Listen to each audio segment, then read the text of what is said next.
Bonsoir et que le Seigneur vous bénisse. Nous allons continuer dans notre session de prière avec la nouvelle série que nous avons commencée, les prières qui ont changé les décisions de Dieu. Alors nous allons prier. Seigneur éternel, nous te disons merci. Merci pour cette opportunité que tu nous donnes encore de nous présenter devant toi, à tes pieds, pour prier, supplier, crier, pleurer, parce que tu écoutes les prières. Et l'apôtre Paul nous encourage et dit, faites toutes sortes de prières.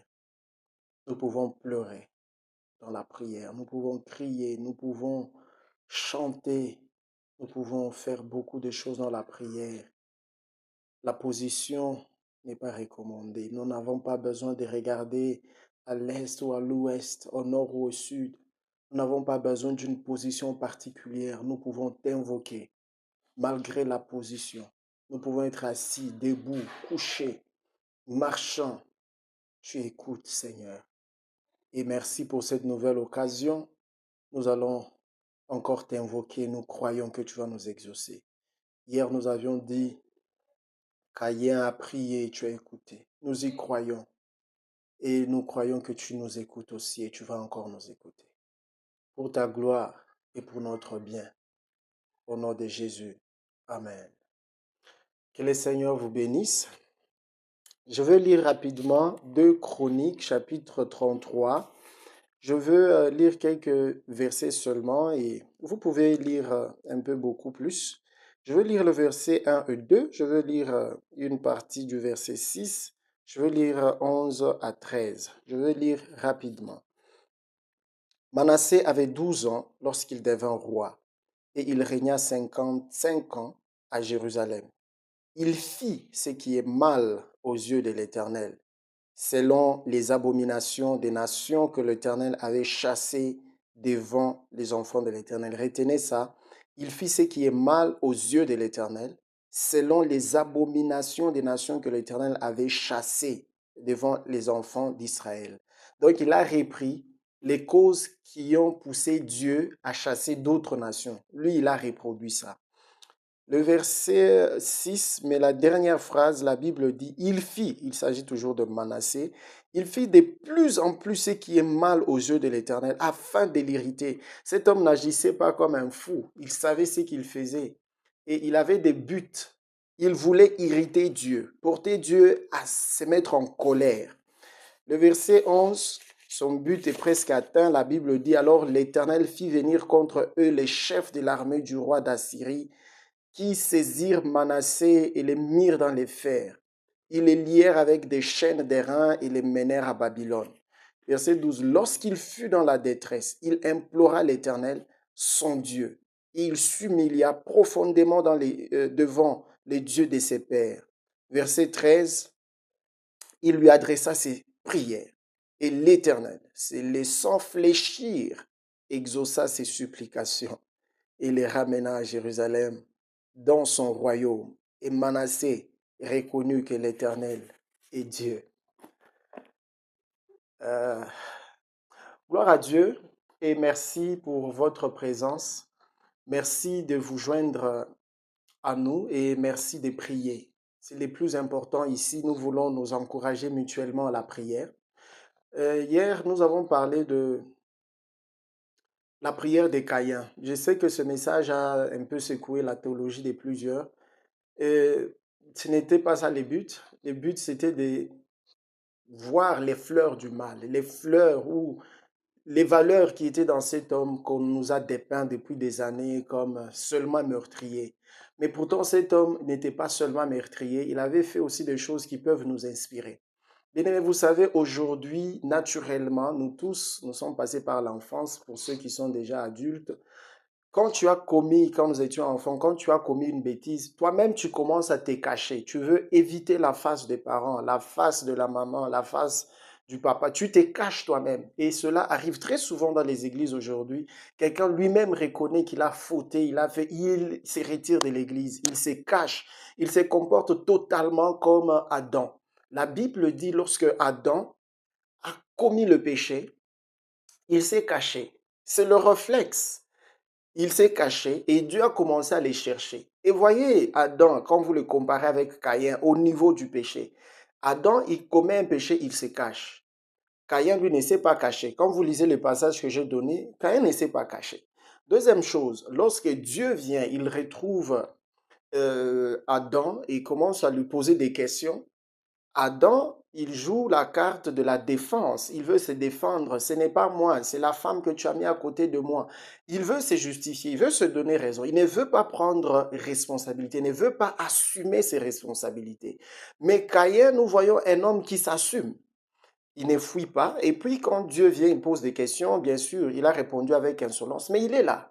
Et Dieu, quand Dieu le punit, il ne croise pas les bras, il sait que Dieu est le seul rempart. Il rentre auprès de Dieu pour introduire son recours. Et ça a marché. Ça, ce sont les valeurs que j'aime dans cet homme, qu'on nous a dépeint depuis des années. Alors, je voudrais juste te demander une chose. Sur tout ce que tu connais de Caïn, ajoute aussi ce qu'on a dit. Parce que cet homme nous montre que malgré le péché que nous pouvons commettre, ça ne sert à rien de fuir Dieu, parce que Dieu nous voit et Dieu peut nous retrouver partout où nous allons ou partout où nous irons. Et lorsque Dieu vient, n'attends d'ailleurs pas que Dieu vienne, va déjà, il est ton Père. Tu dois te comporter comme un enfant normal. Donc, quelqu'un avait chanté, c'est le soir qui détermine où tu appartiens. Donc, même si tu as fauté, à la fin de la journée, tu rentreras chez vous. Tout au long de la journée, tu peux fuir les regards de maman, le regard des papas, mais à la fin de la journée, tu vas rentrer là-bas. On va te sanctionner et je te dirai, prends courage et demande, répare, demande à Dieu, pardonne-moi, j'ai fauté. Ce châtiment est trop fort, je ne saurais pas. Parce que rappelez-vous, les besoins du châtiment de Dieu, c'est pour nous sauver aussi. Même quand l'apôtre Paul recommanda, c'est qu'on jette les gens dans les mains du diable. Il disait, pour la souffrance de la chair, afin que leurs âmes soient sauvées. Donc, la sanction de Dieu n'est pas pour nous perdre, mais pour faire souffrir ou un peu, oui, faire souffrir la chair à laquelle nous avons décidé de donner du plaisir, afin que notre âme soit sauvée. Parce qu'à la fin de cela, Dieu veut voir ce qui est arrivé avec Manassé. Alors aujourd'hui, notre deuxième prière dans les prières qui ont changé les décisions de Dieu, c'est la prière de Manassé, le roi Manassé. Ici, Manassé, ce n'est pas Manassé, le fils de Joseph. Ici, c'est le roi. Il était roi en Juda. Lorsque le royaume s'était divisé, Manassé était le roi de Juda. Il était le fils d'Ézéchias. Imaginez, je crois beaucoup d'entre nous connaissent Ézéchias, un homme bon, correct, qui a servi Dieu avec beaucoup de talents et Dieu lui a gratifié avec 15 ans de vie. Mais voici son fils, un homme inimaginable et même, j'allais dire, hors pair. Parce que quand vous lisez, la Bible montre que cet homme a commis des dégâts énormes, plus que tous les rois qui ont existé avant lui. Déjà, d'entrée de jeu, en lisant, je vous ai montré qu'il s'est mis à reproduire les tares pour lesquels Dieu a chassé d'autres nations. Il est en train de les suivre à la ligne. Ce roi ici, la Bible dit, il fit ce qui est mal aux yeux de l'Éternel. Et quand nous avons lu les versets 6, la dernière page de la Bible dit, il fit de plus en plus ce qui est mal. Donc, il n'a pas seulement fait ce qui était mal, il en a fait de plus en plus, avec un but, irriter Dieu. Cet homme était un rebelle. C'était un rebelle et plusieurs d'entre nous se comportent comme ça. Je traverse des situations difficiles, pourtant j'ai pris, mais je ne vois que de la peine et tout. Tu te révoltes, tu commences à agir d'une manière à irriter Dieu. Et bien sûr, Dieu va être irrité et il va te frapper.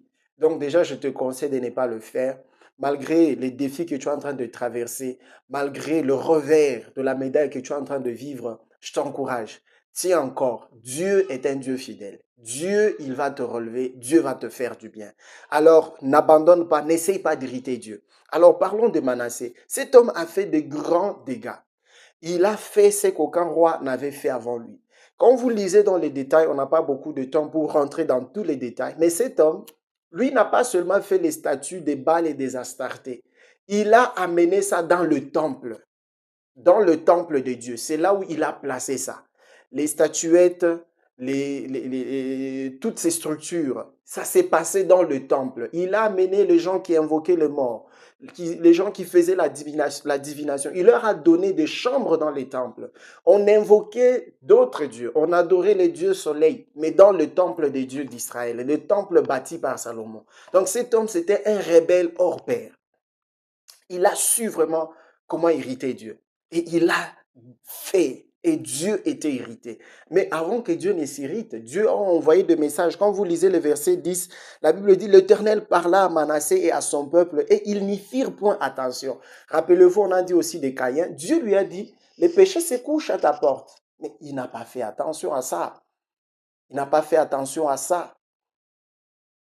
Il n'a pas fait attention à ça. Alors, Dieu a aussi averti Manassé et son peuple. Votre conduite n'est pas bonne. Ce que vous faites n'est plus correct. Vous êtes en déroute. Mais ils n'ont pas écouté. Jusqu'à ce que Dieu a commencé à les frapper d'une manière terrible. Alors cet homme a été arrêté. Il a été enchaîné. On l'a lié avec des chaînes, des reins. On l'a mené à Babylone, enfermé. Il était dans la souffrance. Et la Bible dit, lorsqu'il fut dans la détresse, il implora l'Éternel, son Dieu, et il s'humilia profondément devant les dieux de ses pères.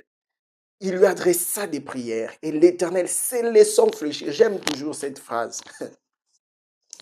Il s'est humilié profondément. Bien-aimés, si vous traversez des situations et vous pensez que vous avez une part de responsabilité, votre conduite peut avoir été la cause de cela. Vous avez fait beaucoup d'avortements. Vous vous êtes mal comporté. Maintenant, là, vous avez des difficultés à concevoir. Je ne dis pas que tous ceux qui ont des problèmes de conception ont fait des avortements. Mais vous vous retrouvez dans une catégorie que, voilà, vous avez fait des choses, vous êtes conscient. Vous avez déjà confessé, mais deux fois vous sentez la culpabilité revenir. C'est ça le temps de prier. Je ne suis pas en train ici de vouloir susciter en vous un sentiment de culpabilité, mais je suis en train ici de susciter en vous un sentiment d'appartenance à Dieu. Sachez que vous appartenez à Dieu. Si vous l'avez reçu comme Seigneur et Sauveur, vous lui appartenez. Alors, quel que soit ce que vous avez pu commettre, les erreurs, les fautes, les péchés graves, rentrez au pied de lui.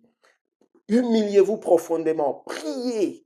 Priez et priez encore. Priez. Dieu est capable. La Bible dit, Dieu, l'Éternel, se laissant fléchir, exauça les supplications de Manassé. Présentez-vous avec des prières et des supplications. Humiliez-vous profondément. Trouvez des moyens de vous humilier. Vous pouvez vous humilier dans les jeûnes. Vous pouvez vous humilier par la privation de quelque chose. Vous vous privez vous-même d'un certain plaisir, de quelque chose que vous aimez beaucoup. Parce que l'humiliation ici, quand vous devez vous humilier devant Dieu, les jeûnes du repas, ce n'est pas tout ce qu'on peut faire. Quand vous rentrez dans la Bible, vous voyez Israël, les gens s'humiliaient devant Dieu en portant le sac, mettant la cendre sur la tête. Ce n'est pas ce que je vous demande de faire. Mais trouvez des moyens de vous humilier réellement devant Dieu et de vous repentir et de crier au secours, de crier au secours. Dites à Dieu, mon châtiment est trop grand. Dites à Dieu, aie pitié, viens au secours. Et quand vous lisez Daniel 9, 18, Daniel lui dit dans sa prière, une prière que j'aime beaucoup, il dit, ce n'est pas à cause de notre justice que nous te présentons nos supplications, mais c'est à cause de tes grandes compassions. Bien-aimé, je veux que tu pries. Rentre dans ta chambre, prends un moment, sois quelque part. Que ce message te serve, que ces messages te servent de boost pour la prière et prie. Quel que soit ce que tu traverses, souviens-toi, si Dieu peut exaucer un homme aussi rebelle que Manassé, Dieu peut t'exaucer. Si Dieu peut exaucer un homme comme Caïn qui était insolent, et quand vous lisez, peut-être, je n'avais pas tout lu parce qu'on n'a pas toujours le temps de tout lire, vous allez voir que Caïn a été préservé, il a eu des enfants, il a bâti des villes, c'est devenu un grand royaume. Donc, Dieu a exaucé. Ce n'est pas moi qui essaye de fabriquer ou de fomenter une histoire. C'est ce qui est écrit. Caïn, il a vécu, il a eu des femmes, des enfants, ils ont bâti des villes et tout. Parce qu'il a dit que quelqu'un ne trouverait me tuer et Dieu lui a dit, on ne va plus te tuer. Je mettrai un signe sur toi, de sorte que tu ne sois pas tué par qui que ce soit. La vie qu'il voulait préserver, Dieu lui en a accordé la grâce. Bien aimé, c'est possible. Je n'encourage personne à aller commettre des dégâts et puis revenir vers Dieu.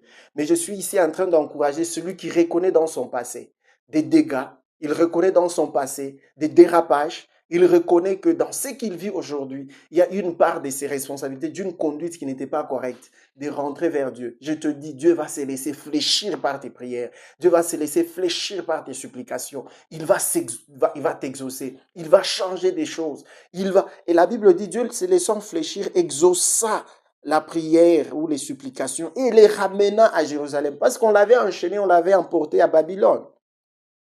Et Manassé reconnut que l'Éternel est Dieu. C'est ça le salut de l'âme. Prions. Seigneur éternel, nous savons que nous sommes des hommes faibles, avec beaucoup de faiblesses. Il nous est arrivé de faire des choses. Certaines d'entre elles, c'était des choses de rébellion. Nous nous sommes écartés. Nous avons fait ce qui nous plaisait mais qui ne te plaisait pas.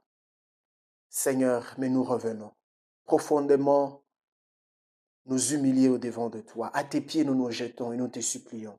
Aie pitié de nous, Seigneur. Ce n'est pas à cause de notre justice que nous te présentons des supplications, mais c'est à cause de tes grandes compassions. Tu es Dieu qui écoute les prières. Relève-nous, change la situation, change ma situation, change la situation de ma famille, change la situation de mon frère, change la situation de ma soeur. Interviens, interviens, Seigneur, et que l'on soit encore sauvé, et que l'on soit encore restauré, et que la santé soit encore restaurée. Au nom de Jésus-Christ. Alors, bien-aimé, continue cette prière. Continue parce que le Seigneur t'écoute, le Seigneur t'exauce. Tu es béni et reste béni. Que le Seigneur t'accompagne. Bye bye.